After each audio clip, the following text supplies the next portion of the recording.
Vous savez, dans la Bible, ça dit que tu quitteras ton père et ta mère et tu vas te rejoindre à ta femme. Et parfois, tu as l'impression vraiment que on parle seulement d'un homme, quoi. Mais dans la réalité de 2024, ou bien même déjà avec notre génération, tu te rends compte qu'au fait, ce n'est pas seulement l'homme qui va quitter son père et sa mère, mais maintenant, vous voyez, il y a des femmes qui quittent, il y a des jeunes filles qui quittent leur maison familiale pour aller commencer une vie ailleurs, louer, aller faire des études à l'étranger. Donc, quand dans la Bible, ils disent que tu quitteras ton père et ta mère et tu vas te rejoindre à quelqu'un d'autre, ce n'est pas seulement pour l'homme. C'est aussi maintenant valable, si ce n'était pas valable avant, c'est aussi valable pour la femme. Donc, il y a beaucoup qui quittent leur maison familiale et tu vas commencer ta vie. Tu es maintenant sans tes parents, sans ton noyau familial et tu dois réfléchir.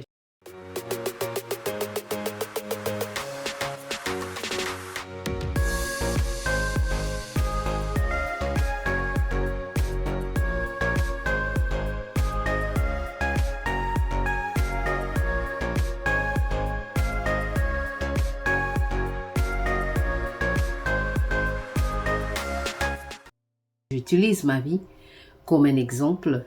Je dirais que ce qui m'a beaucoup retardé, c'était le fait que je n'étais pas assez curieuse. Le manque de curiosité ou le manque de contredire ce que je connaissais et ce dont j'étais déjà habituée a fait en sorte que je prenne un peu de retard. Que ce soit dans la vie en tant que telle, que ce soit dans le monde professionnel. Et ce manque de curiosité, ce manque d'esprit de demander, de se challenger, de se dire est-ce que ce que je suis en train de faire, ou bien pourquoi je fais ce que je suis en train de faire, où est-ce que j'ai appris ce que je suis en train de faire, est-ce que je peux retourner dans mon passé et me demander si je peux trouver la réponse à ce que je suis en train de faire maintenant. Où est-ce que j'ai appris ces mimiques, où est-ce que j'ai appris cette façon de raisonner, et est-ce que ce que je fais est normal, est-ce que ce que je fais est universel.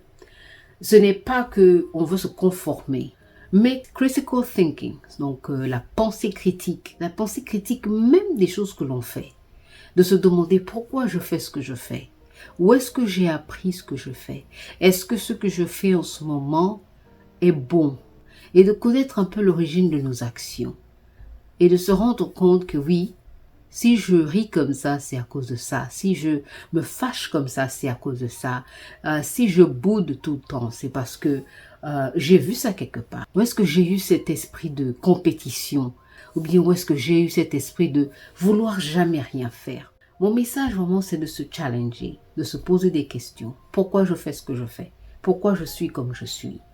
Est-ce que c'est valide, ce que je fais? Est-ce que c'est pas quelque chose qui devrait être, ce que je devrais changer un peu? Est-ce qu'il n'y a pas une autre manière de prendre cette décision ou bien est-ce qu'il n'y a pas une autre manière de faire les choses?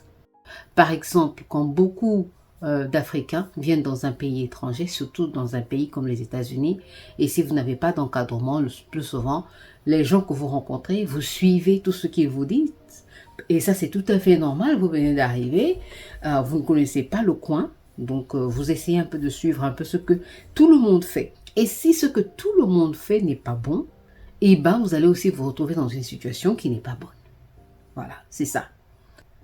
Mais quand vous arrivez aussi et que vous avez votre propre, peut-être vous avez déjà développé votre propre pensée critique, votre analyse des choses, peut-être que vous l'avez développé depuis, vous avez peut-être grandi dans un environnement qui challengeait déjà votre façon de faire, qui vous mettait déjà en position de curiosité, que vous questionnez tout. Parce que quand les enfants disent « Oh, pourquoi papa, pourquoi maman, pourquoi yaya, pourquoi ceci ?» et on dit « Ah, tu parles trop, tu poses trop de questions. » Non, il faut laisser l'enfant poser les questions. Il faut laisser l'enfant challenger même le système, la routine de la maison. De temps en temps, il faut laisser les enfants poser des questions. Quand ils disent why, pourquoi, ben répondez à ces pourquoi. Et si vous n'avez pas de réponse à ces pourquoi, ben vous leur dites écoutez, pour l'instant, je n'ai pas de réponse, mais je vais chercher la réponse et je te reviendrai. Un enfant, c'est une personne. C'est seulement une personne qui est en train de grandir. et qui a besoin d'être cultivé, nourri, encadré, voilà, qui a besoin d'être encadré. Et si nous voulons développer l'Afrique de demain, nous devons déjà commencer à développer nos enfants, à pousser nos enfants, à leur permettre de challenger la façon dont on vit. Nos enfants aujourd'hui ont accès à beaucoup d'informations, que ce soit dans le monde digital, que ce soit à l'école. Il y a beaucoup de choses qu'ils apprennent, qui sont attirées, que nos parents d'avant, ou bien même nous-mêmes les parents, nous ne connaissons pas. Donc quand l'enfant vient et pose des questions, prenons le temps de répondre à ces questions. On grandit souvent dans des environnements où on ne veut pas que l'enfant pose des questions. Ah, ça c'est, tu ne respectes pas les grands. Ou, va là-bas, tu parles beaucoup. Ah, yo, makelele mingi. Mais you don't understand. Ça, c'est le moment où l'enfant est en train d'apprendre. Sa cognition, son développement, sa psychologie, tout ça est en voie de développement. Donc, il a besoin d'un encadrement. Il a besoin de quelqu'un qui prendra le temps pour lui. Si vous ne lui donnez pas le temps, bah, la télévision lui donnera le temps. Le dehors lui donnera le temps. Les mauvais amis lui donneront le temps. Donc, vraiment, on prie seulement le Seigneur Tout-Puissant qui va l'épargner de tous ces mauvais esprits que l'enfant sera confronté là dehors. On remercie toujours le Tout-Puissant de garder nos enfants, de protéger nos enfants, de préserver nos enfants quand ils sont là dehors eux-mêmes, confrontés souvent à des situations que quand ils amènent à la maison, nous, on n'a pas le temps de les répondre. Donc, c'est vraiment important d'avoir un esprit de curiosité. Un esprit de curiosité t'aide à défier le complexe. Parce que quand on arrive dans un endroit, c'est vrai, on ne maîtrise pas les détails. On a tendance à être un peu intimidé et complexé. Le complexe peut faire en sorte qu'on soit quiet, qu'on ne parle pas. Ou le complexe peut faire en sorte qu'on devient bavard. Et dans le bavardage, on dit de tout et de rien sans réflexion. Donc, quand on arrive déjà à se questionner, à se demander de pourquoi. Pourquoi je fais ceci? Pourquoi je réagis comme ça? Pourquoi je choisis toujours le même genre d'homme? Pourquoi je tombe toujours pour les mêmes copines ou les mêmes fausses amitiés? Pourquoi je suis toujours déçue? By the way, la déception est une partie de la vie. Mais quand elle devient consécutive, tout le temps, il faut se remettre en question. Quand vous avez des amis qui viennent et qui vous laissent tout le temps, il faut se remettre en question. Quand vous avez des problèmes avec des gens tout le temps, il faut se remettre en question. Quel est le dénominateur commun? Et il n'y a pas de problème à se dire, je suis le dénominateur commun de mes problèmes. So, qu'est-ce que je peux faire? Qu'est-ce que je dois faire pour essayer de trouver une tranquillité, une stabilité dans ma vie et dans mes pensées? Le pouvoir de la pensée est tellement important. Parce que la pensée, c'est qu'on nourrit à l'intérieur de nous, finit par sortir d'une manière ou d'une autre. Vraiment la loi de la nature. Ce qui rentre doit sortir. Tout ce qu'on digère, tout ce qu'on garde, tout ce qu'on enferme dans notre cœur, un bon jour, ça va sortir d'une manière ou d'une autre. Donc, c'est très important pour nous de faire toujours un personal retrospect et de se dire, où est-ce que je vais avec ma vie? Qu'est-ce que je vais accomplir dans ma vie? Est-ce que je vais arriver là où je vais arriver? Oui, tu vas arriver là où tu veux arriver. Mais est-ce que tu travailles là-dessus? Est-ce que de toi-même tu prends ta vie en main? J'ai entendu une dame qui a dit pendant une conférence que nous sommes le changement que nous attendons. Et je le dis toujours, quelqu'un d'autre ne viendra pas du ciel pour venir changer ta vie. Tu dois changer ta vie.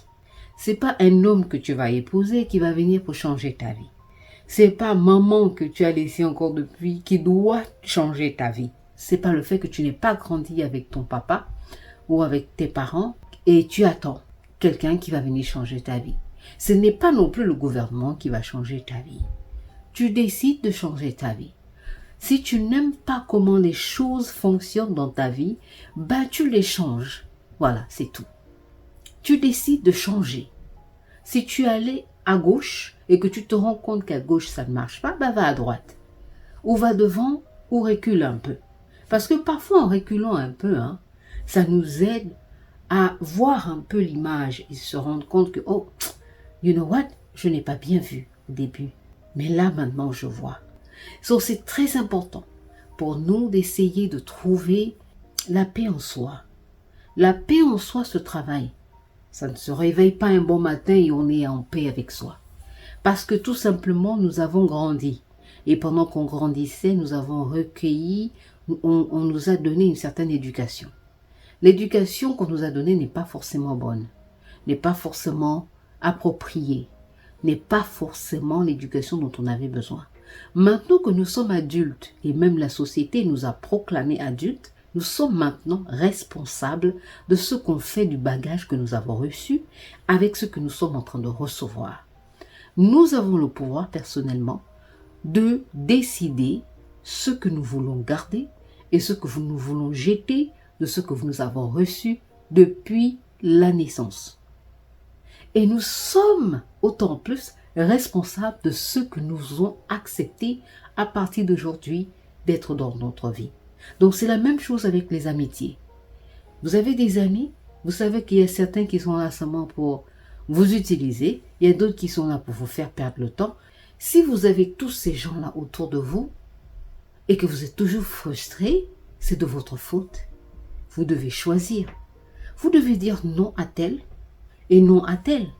Et seulement laisser les gens qui sont importants dans votre vie, les gens qui sont là pour vous encourager, les gens avec qui quand vous bavardez, vous vous sentez un peu plus fort. Vous vous sentez un peu plus forte si vous êtes une femme. Les gens avec qui vous savez que non, comment je parle avec elle, vraiment on s'échange. Ou quand je parle avec lui, on s'échange, il me donne des idées, je lui donne des idées et vice-versa. Et tous les deux, nous apprenons quelque chose de nouveau. Nous devenons une personne meilleure qu'il y a 5 minutes ou il y a 2 minutes. Si tu passes ton temps avec une personne qui passe ton temps à apprendre, et à chaque fois quand tu raccroches avec la personne ou tu finis de parler avec la personne, tu te sens exhausted, tu te sens fatigué, tu te sens abattu, tu te remets en question, c'est peut-être pas la personne avec qui tu devrais être. Mais en même temps, j'aimerais profiter. Il y a des amis qui viennent qui te disent la vérité. Si tu n'aimes pas qu'on te dise la vérité, donc faut aller chercher les amis qui nourrissent ta stupidité. Si tu décides d'aller chez quelqu'un qui te caresse toujours dans le sens du poil et qui te flatte et tout, et c'est ce que tu veux entendre, tant mieux, c'est ta responsabilité. Mais tu vas rencontrer des gens dans ta vie qui vont te dire c'est comme ça, un point, un trait. Ils ne sont pas là dans le bébinage, dans le dorlotage. Ils te disent ce qu'ils voient. Ils peuvent se tromper ou pas, mais ils vont te dire ce qu'ils voient de façon logique, sans sentiment, sans émotion. Ce sera à toi de prendre ou de laisser.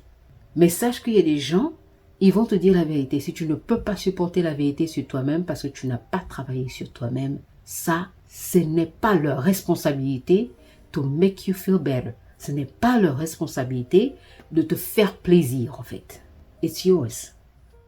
Mon message vraiment, c'est de se challenger, de se poser des questions. Pourquoi je fais ce que je fais? Pourquoi je suis comme je suis?